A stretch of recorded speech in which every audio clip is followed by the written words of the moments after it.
Bigarren eguna da sormenaren lurralde honetan, Durangoko azokaren 52. edizio honetan, eta gaurkoa da ikasleen eguna, eurak dira protagonista, eurendako prestatutako hainbat ekitaldi, tailer eta abar izango dira gaur, eta gu eurak bilatzen saiatuko gara, eta zen minutuetan.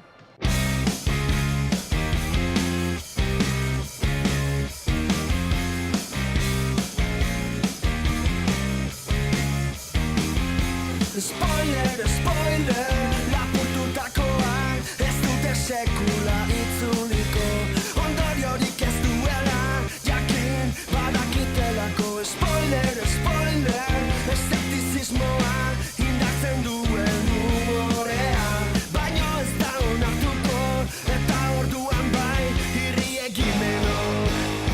Iruñatik, Santreatik. Bueno, zehazki. Zer moduz da goiza, nuen ibili zarete? Pues egon gara ginkana bat egiten institutorako eta egon gara hori azokatik eta baita eman dugu bueltatxo bat Durango alde zarretik. Aurkitu behar genituen liburu desberdinak adibidez nobedadeak eta hori, nobedadeak aurkitu, idazle desberdinen liburuak atera argazki baten eta... Taldeka egin dugu lana eta egon gara liburuak, gomendatu behar ditugun liburuak ikusten eta diska berriak eta hori bai, nobedadeak eta hori. Orduan zerbait fundamentozkoa egin duzu, hemen gaur goizian. Bai. Gora eta bera ari garela ikasleen bila, eta ikasleak aurkitzen ditugu, beti beneskak, mutilak ez dakin sartu dian, Ez dakit, orain, jaten edo egongo dira. Bueno, zer moduz joan da goiza, a ber? Ongi, ona 10:00etan iritsi gara eta 10:30etan azoka ireki dute eta hemendik bueltatxo bat ematen egon gara eta gero Durangon egon gara. Buelta bat. Ia, hemen barruan zer da ikusi duzuena, a ber? Erosi ditugu zenbait liburu, ikasteko gero, euskaran, eta... Euskarazko liburuak. Bai, ze behar dugu ebaluketa honetarako, eta hauek erosi dituzte zenbait diska. Diskoak zeintzuk esaterak? Bat eta esian. Hemen bertan barruan, zer da gehien gustatu zaizuena? Bertan famatuak daudela eta ezagutze dituzu eta gainera zuri egiten, sinatzen dizkizute zuri erosten dituzun diskak edo liburuak edo dena delakoa. Zeinekin izan zarete? Berritxarrak, egon gara berritxarrak gehi, eta Entol Sarmientokoekin. Izarona. Eta, gustora. Bai. Berarekin jateko aukerarik ez duzu izan? Bai, zagon hor. Bai, eta? Maja. Sinatuta eta guzti? Bai. Bueno, ez dago gaizki. Lekitxotik, gaietik. Eta, zela joan da goiza? Ondo? Eskolatik etorri gara, klase guztize, da buelta demotenan gara oso ondo. Zertan etorri zai? Propio zerbait erostera, norbait ikustera, firma bagasotzera? Bueno, gauza asko egin dugu, gure ideia esan firma batzuk lortu, eta lortu dugu, eta gero azoke ikusi. Zeintzunak lortu dituzue, a ber? Izaro Andres, adibidez, Entol Sarmientokoak, Eta zenbateko hilarak itxoin behar izan dituzue horretarako? Gitxi. Bai. Eskarren jozten. Bai, nahiko harin, ez da egon jente askori pez. Bat eta esian. Eskipilo bat atera ditugu ETS-erekin, Gatiburekin, Sea Maiz ere bai, eta esian, ETS-erekin ere bai. Mugiko horretan argazkisea ondo atara da, ezta? Bai. Hori izan zeuen ilusioa, gaurko ilusioa? Bueno, Alezekin eta beste pertsona batzukin baita argazkiak ateratzea. Zeintzu zian beste horiek? Berritxarrak, esian eta... Atara dozue?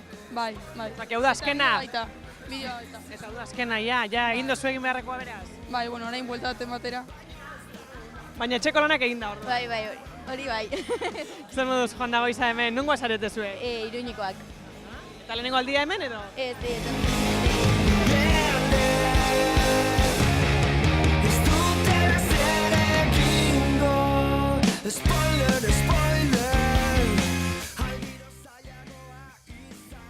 Ordu beteko tailerrian, animaziozko tailer baten, zein da helburua? Helburua da Umei animazioa hurbiltzea eta animazioen fundamentoak edo oinarriak azaltzea. Zaila da ordu bete batez norbait engantzatuta izatea, orduan hori ez dugu paperrak erabiliko ditugu argiak eta kamarak, ze baita dira gaur egungo kide batek eskuragarri dauzkan gauzak, orduan. Erraminta hauek erabiliz, hori animazioaren fundamentuak edo base hori. Hemen linterna bat atara dozue, zuk ere badozu beste bat, bai, zein da, ze teknika da hori? Pika-pika ditzen da teknika. Japoniar izena da, dizdiratzu edo dirdir edo lako tradukzio bat daukat. Orduan, teknika datza kamera hainbat segundotan jarri argazki bat ateratzen eta argiarekin estelak marraztu airean.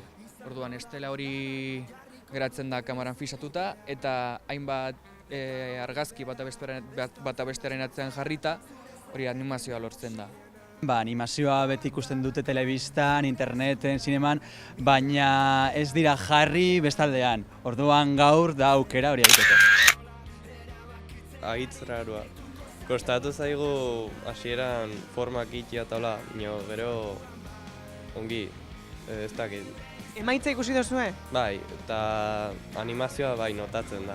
Hori gelditu da. Bai. Teknika hori ezagun hasten duten aurretik? Inoiz ez nuen aditua teknika horreri buruz.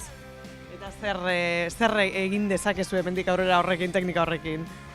Du daiteke hori eskolan beste modu baten? Bai, interesgarria zaren zen eskolan lantzia hori, irakasli irran barko haber. Posait, divertigarria, pasatu gaitzongi. Saiatu gara alik tauekin egiten, ez da nahi genuen bezain ongi ateri, gaitzongi pasatugu. Inna di roba dop styli, inna di ragamuffin styli, ey. If you wanna see me fine, pass me the weed and pass me the wine. If you wanna see me fine, pass me the weed and pass me the wine. Eta ekarri poema hori ekale ustu hauetara, raparen erritmoaz, punkaren amorruaz, edota rumbak ekartzen duen zuin gozuaz. Aztindu egizu esprai hori eta idatzi, haiku eder eta lergarriak kantoietako hormetan, olatuen moduko lerro luze luzeak bankuko kristaletan, borobil itxurakoa langabezi bulegoko legioetan, tren, metro edota bus horien gaineko iragarkietan, labankada, tiro zein musuen antzelako poemak.